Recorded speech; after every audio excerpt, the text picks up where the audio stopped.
Hi there, I'm Nadia. And I'm Will. And welcome to episode 2 of The Lockdown, brought to you from isolation by the La Trobe Upstart crew.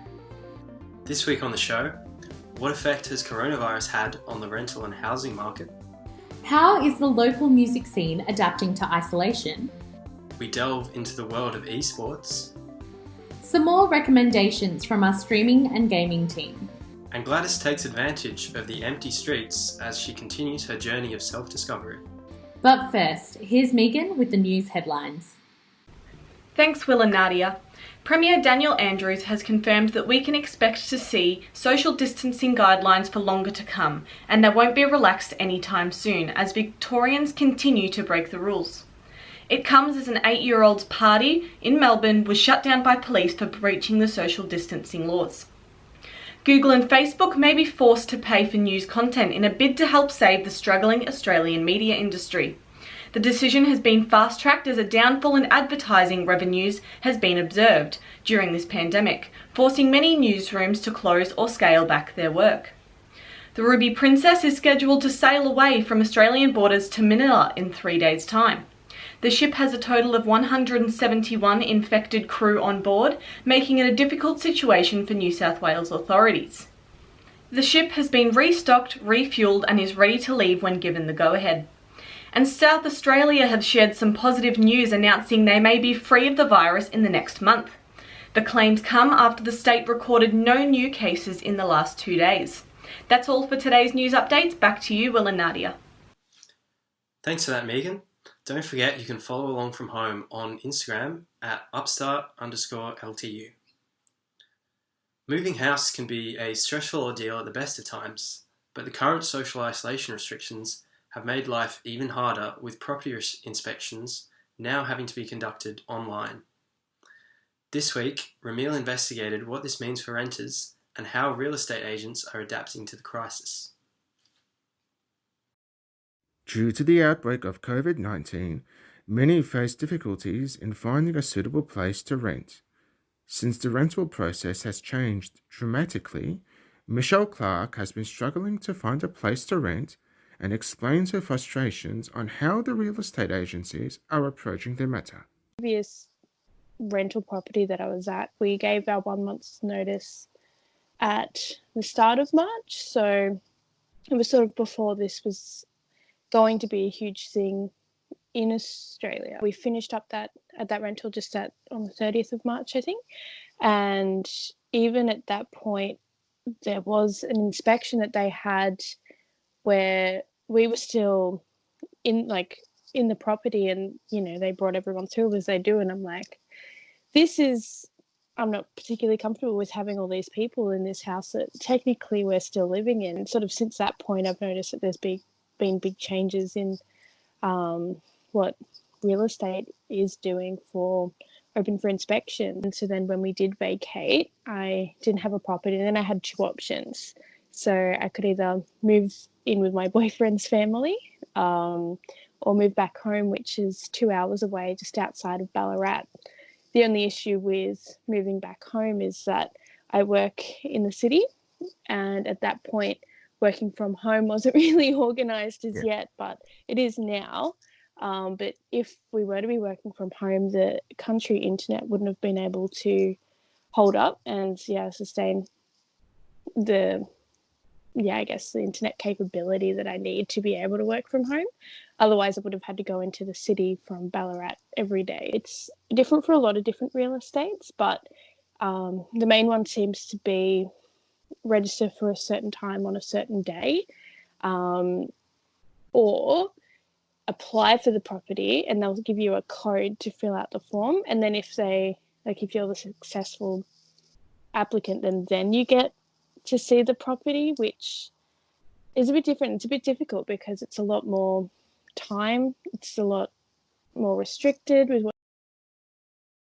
The Victorian government will be introducing new legislation laws to support tenants and landlords during the coronavirus pandemic. There will be a temporary ban on evictions and a pause on rental increases for the next 6 months. The real estate agents have started adapting to new changes in order to keep up with the high demand. Anthony Vicino, director of Jamie Ellis Estate Agents, explains his new direction towards using online tours and how it benefits during the coronavirus pandemic. And to stop the spread of the coronavirus, open inspections and auctions have now been cancelled due to the social distancing.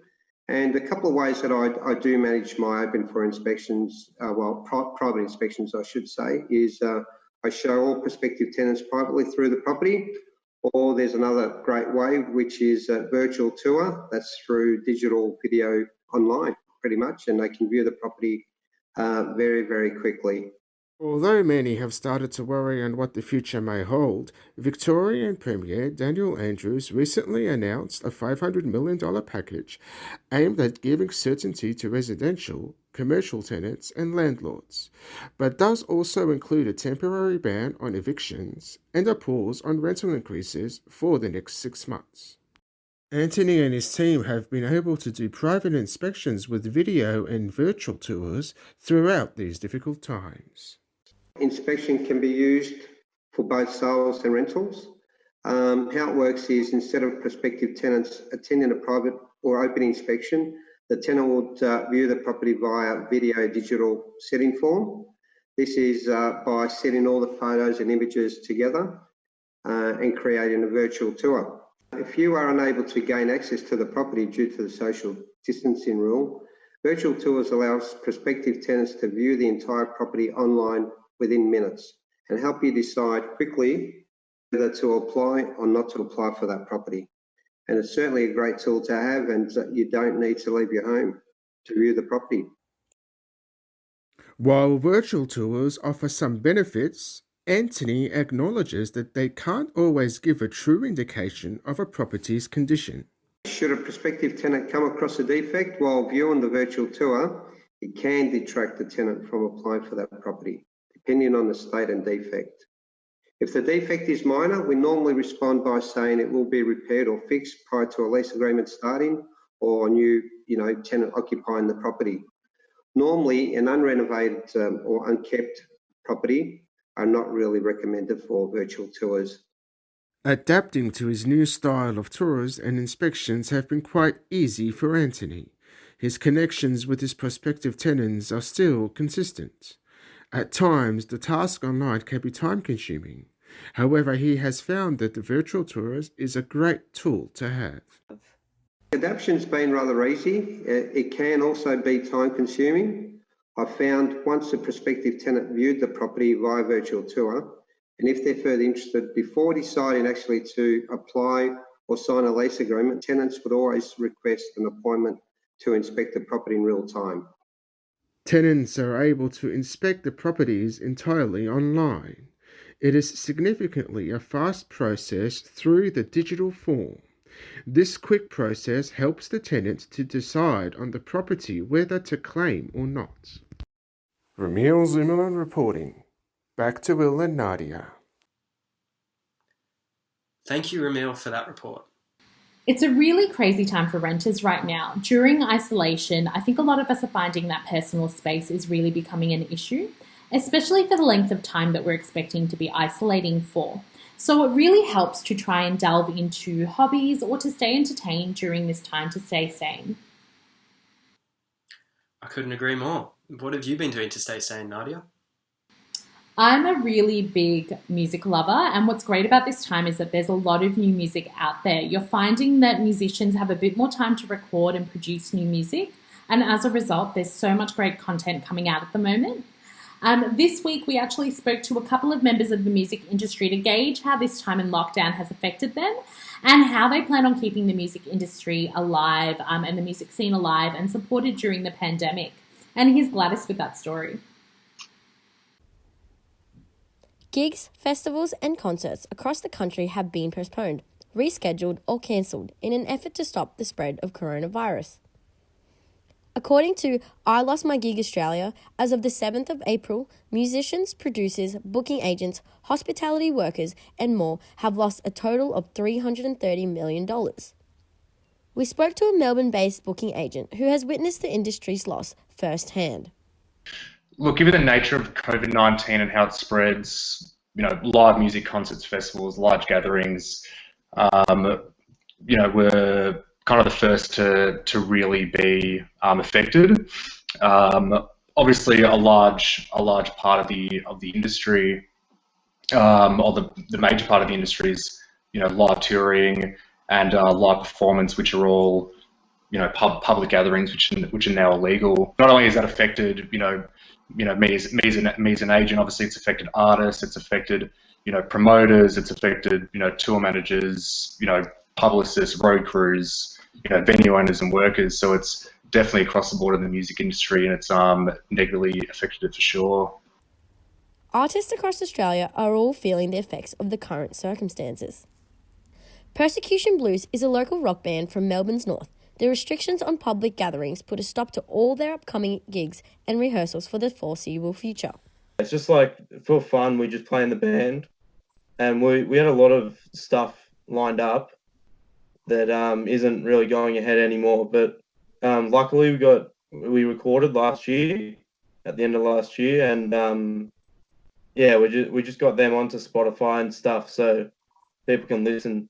A few of the gigs we've been talking about pushing back, but we don't know when we're going to do it yet.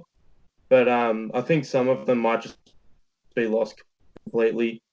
With the lack of live music events, artists are looking for new ways to push forward and try and make the most of this time. We were playing a lot of gigs and stuff, and we couldn't really take time to take like a breath and sort of like write new material or think of what the direction of the band is. So in a way, that's a positive come out of this, that we can see like where we can have a think about what we're going to do next and more like music we can make. On top of songwriting, the advice for local artists is to make the most of their social media platforms. It's a good time for artists to not only focus on like writing music, for example, but it's also a great way for them to focus on marketing and I guess like connecting with fans via their social media platforms. So an obvious one is streaming, which we're seeing a lot of, even though it's not necessarily financially that beneficial in the short term, but at the moment it is a really good way for artists to interact with fans in a different way by connecting with them from a remote location. Looking to the future, it is hoped that we will see a lot of live events that have been rescheduled. The show, no one gets paid until the shows actually happen.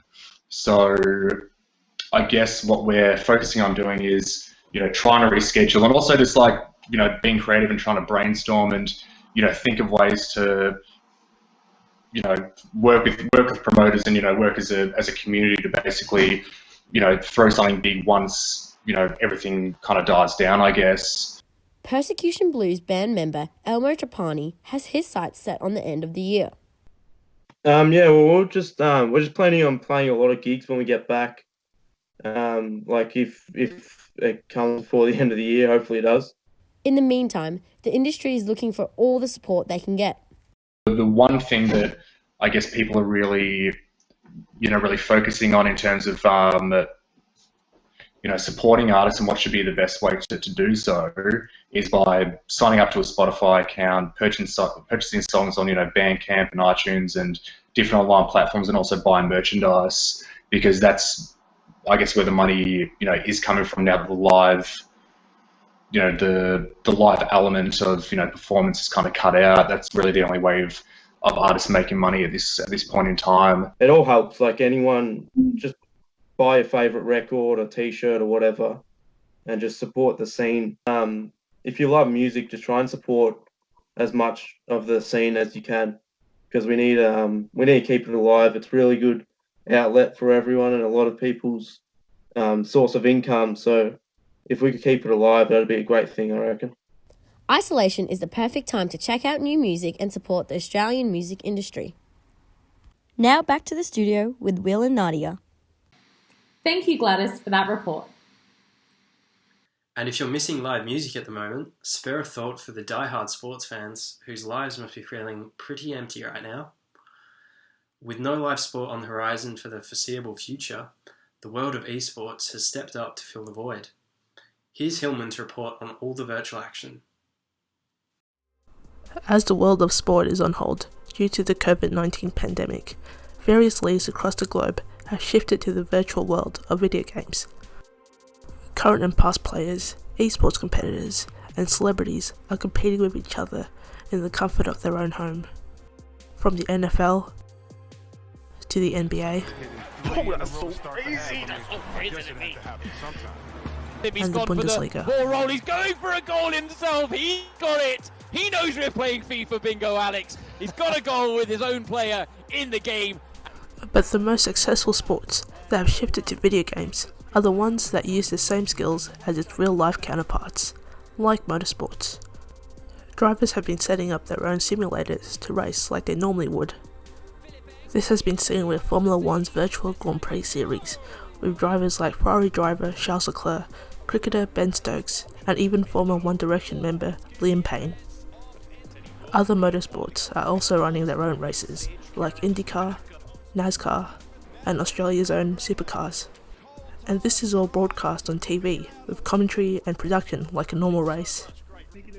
It is also broadcast online by the drivers themselves, which opens up a whole new avenue of fan engagement like never before. Hello Max. Hello, mate, how's it going? My chat wanted me to ask you for some tips. I would turn off the computer. Another sport that surprisingly has a transfer of skills is cycling. A virtual tour of Flanders was held with 13 cyclists, which was decisively won by Greg Van Avermaet, who was fully kitted out in his home. But as traditional sports embrace the world of esports, video games are trying to break to the mainstream. Esports events are filling out stadiums, watched by millions online, and giving out prize money comparable to a tennis Grand Slam. Esports is slowly being accepted. It was a precursor to the 2018 Winter Olympics and could be a medal event in the 2022 Asian Games after being a demonstration sport in the previous edition. But the IOC have been wary to accept it in the Olympics, as it has been seen to not fit the Olympic values. We spoke to James Lytris, otherwise known as Ruffleco Online, who competes in Counter-Strike Global Offensive. CSGO is like an abbreviation for Counter-Strike Global Offensive. It's a 5 vs 5 multiplayer online game in which you have two sides, CT&Ts, and the objective is pretty much to eliminate the other team. It's an FPS, so it's a shooter like Call of Duty. So the goal is to eliminate the other team and pretty much just be like the last people standing. I started playing competitively about 2 years ago, and it's pretty much just get your name out there, just pretty much interacting, collaborating with a lot of other people who are ranked a lot higher than you. You have to talk to them and pretty much just make your way into the scene. It's pretty difficult at first. It's a long grind. You have to start from, there's divisions, just like any other sport really. It's like Division 4, Division 3, Division 2. You just have to start from the bottom, register, and just work your way up.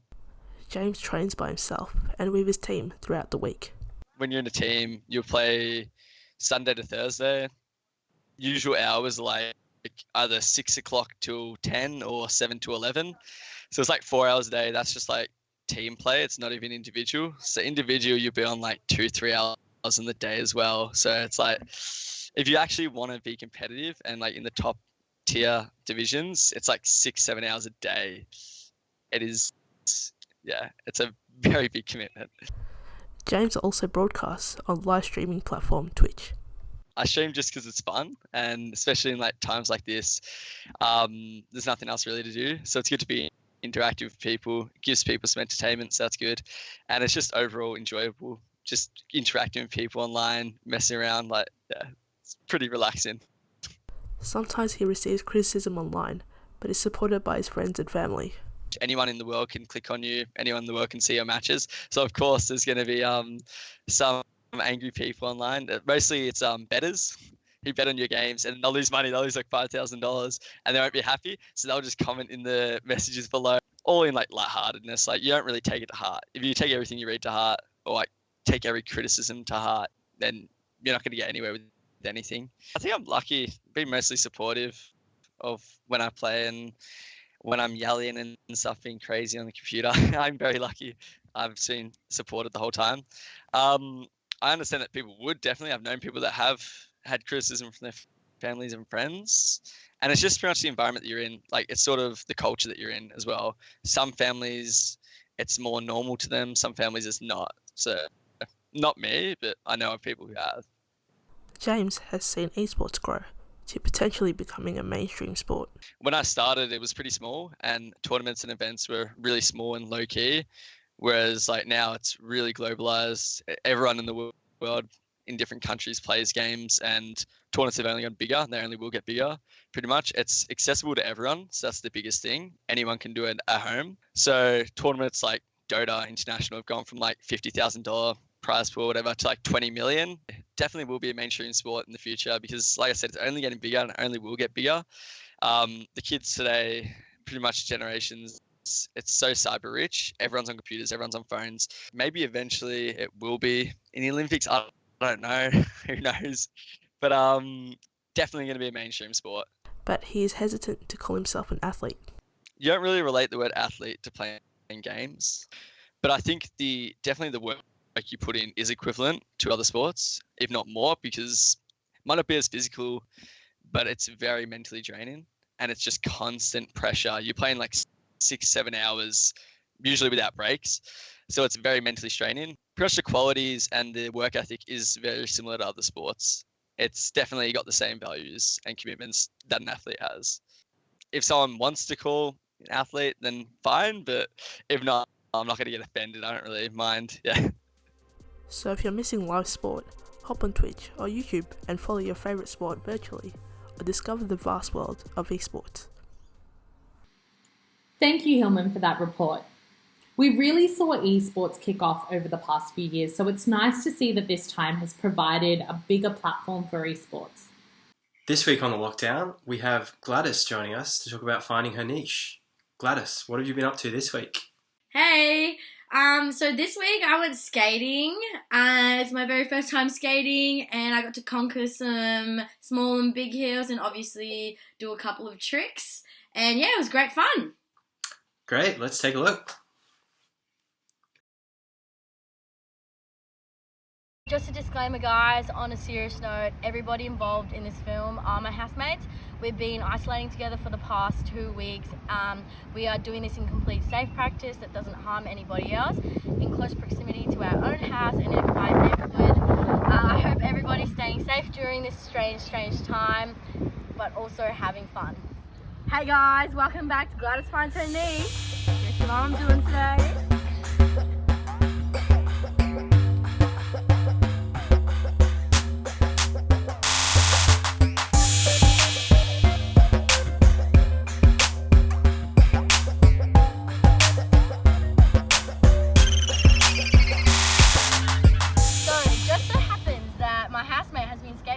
Since she was young. Charlie? What up?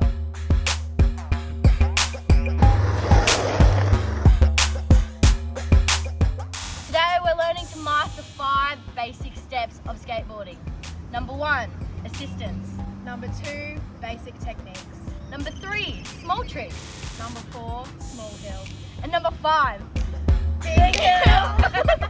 Number 1, with the board screws. With the board screws? Yeah, and slightly angled opposite, just like that. Get some proper motion. Yep. And now you're on.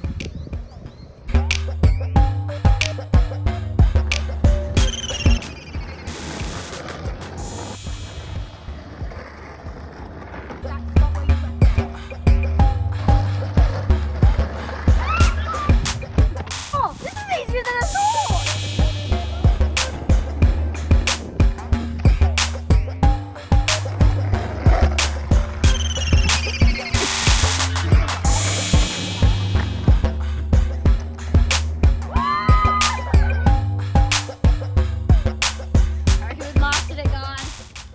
So we've got number 2, basic techniques and independent skating. Another important tip is to get a really low center of gravity, like a Y. So we're going to want to be bending down to really get in on that belt. I like to get your ankles, yeah, like I did not move.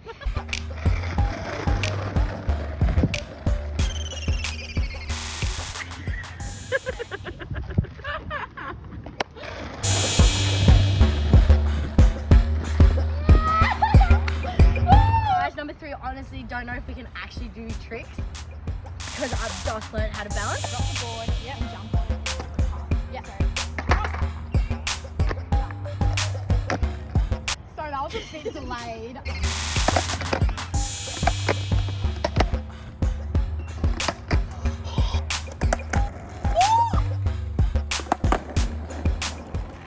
Don't know what Charlie's gonna give me next. Excited, exhausted. Let's get it. You want to lead with one foot, yeah, and go on the other.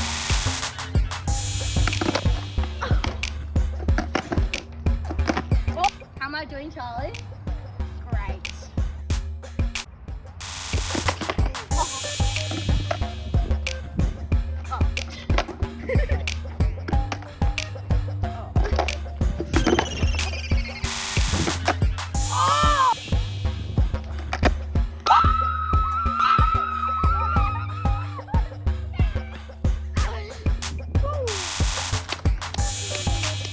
Guys, I know that we've done 2 really cool tricks, really hard to learn, but after that, I think we're done for number 3, step 3, and I think we're on to number 4, small heels.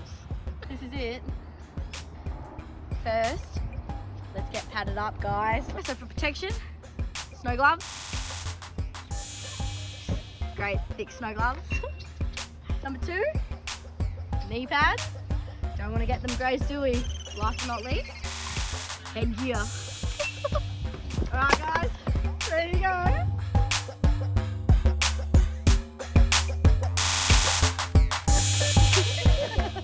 Okay, so what exactly do I need to know before I go? So like we've learned before, the importance of balance, getting low for that low center of gravity. Alright, I think I'm ready to give it a go.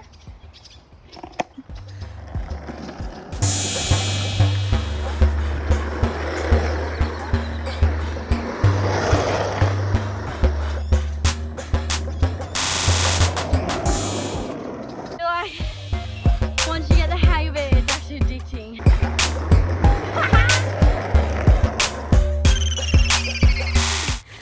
That was insane.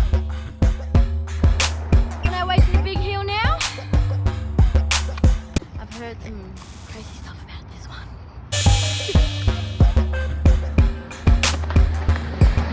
I'm kind of scared but not. This is... Ooh. I really want to be a skater girl. This hill will define everything.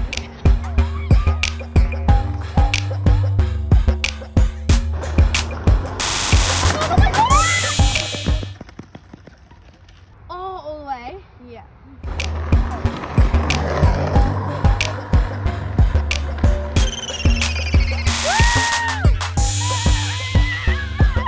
Alright, that's it for today's skating. Thank you, Charlie. Thank you. Thanks for letting me have a skate. Alright, skating day done, guys.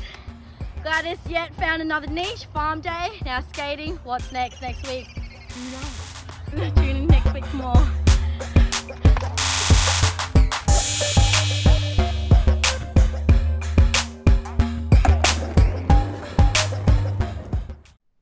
It looks like you had so much fun putting all of that together. So what were some of the challenges that you faced kind of undertaking skating for the first time? Yeah, it was great fun.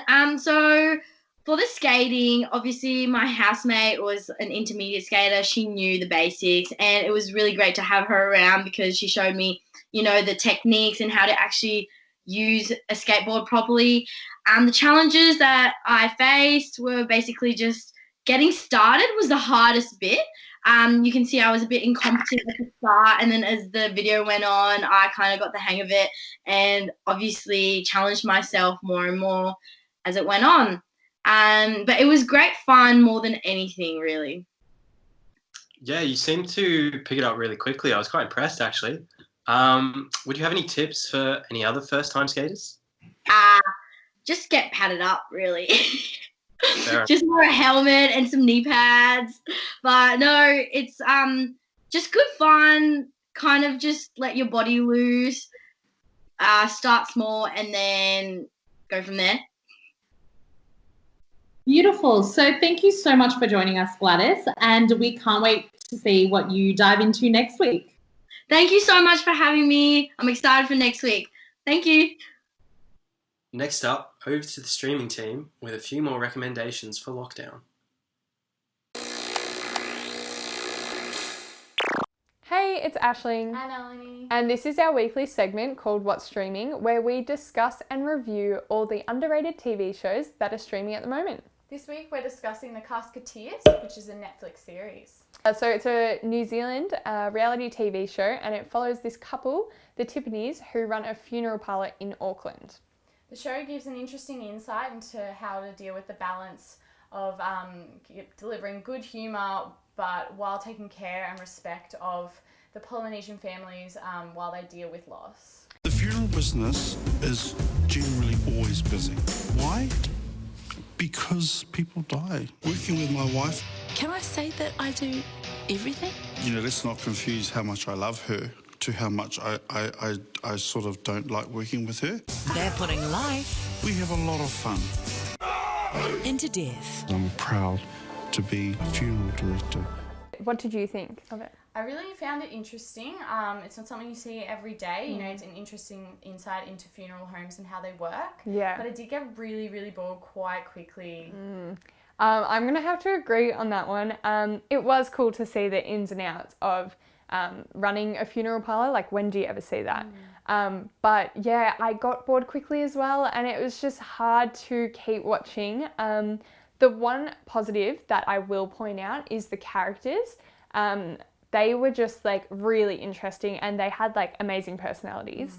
But the storyline just didn't do them justice for like how intriguing and entertaining they were. There was just no drama there, and it was just lacking in drama. Yeah, I agree. I did like the realistic side of it though, how you could kind of relate to them in a way. Let's give them some culture, some Samoan, some Māori, and have fun. Aye. Should someone happen to pass away while we're here, then let's just take the opportunity as it comes. I described it before as something that you wouldn't choose to watch, but if it's on TV, you're not going to like turn it off. So yeah, it wasn't terrible, but it also wasn't amazing. But also, if you're bored and stuck at home, you have nothing else to do, why not try it out and see if you like it? Yeah, definitely. So what did you think of the show this week? Out of 10, I'm going to have to be pretty harsh here and give it a 5. I just think, the lack of drama really just brought the rating down quite a bit. I do have to say though, if you're going to choose any episode from the ones I watched, I think episode 2 was really good. It had a lot of emotion in it, but it balanced it with like humour. So it was pretty entertaining, but yeah, still a 5, unfortunately. Yeah. I did find it sad as well. Like, there are elements in it where it's just like, oh my god, this is heartbreaking. You honestly don't want to watch it because it's so sad. I did score it a 4 out of 10, which is super, super harsh. But honestly, unfortunately, it's not something that I really enjoy to watch. But again, if it was on TV, I'd totally chuck it on for a little bit. It is quite funny for some just, easy, light and breezy stuff. Yeah, definitely just easy watching. Yeah. Tune in next week. We're going to be talking about Disney fairy tale weddings on Disney Plus, obviously. Let us know what you thought about this week's episode on our Instagram, and I'm really excited to watch Disney fairy tale weddings. But thanks for joining us today, and here's Michael with his weekly game review. Hey, I'm Michael Giorgio with your weekly gaming suggestion. This week's suggestion is Sleeping Dogs Definitive Edition. Originally released in 2012 on the previous generation consoles as well as PC, Definitive Edition is a 2014 remaster for the current gen consoles as well as PC and Mac OS. Sleeping Dogs is essentially a Grand Theft Auto game set in Hong Kong. However, it introduces kung fu combat and environmental combat. It features one of the best acting performances in a game with Will Yun Lee's portrayal of the protagonist Wei Shan, and the story is the biggest high point. But if a good story isn't enough to reel you in, the gameplay is fun with an abundance of side quests, whether you like driving, fighting or karaoke. Yes, I said karaoke. There's an excellent choice of music in this game. Shan, the protagonist, is an undercover cop infiltrating a gang, and the game keeps track whether you're a good cop or a bad cop. This is one of my favourite games ever, and I believe it is so underrated. Physically, it is hard to find nowadays, but you can find it for PC on Steam and on the PlayStation and Xbox stores. Sleeping Dogs gets a rating of 9 out of 10 from me. This is all from me. Back to Will and Nadia. Thank you for those recommendations. And that's about all we have time for this week. I'm Nadia. And I'm Will, and you've been watching The Lockdown. Don't forget to follow us on Instagram at upstart_LTU for updates about the show. Until next time, stay safe, stay healthy, and stay home.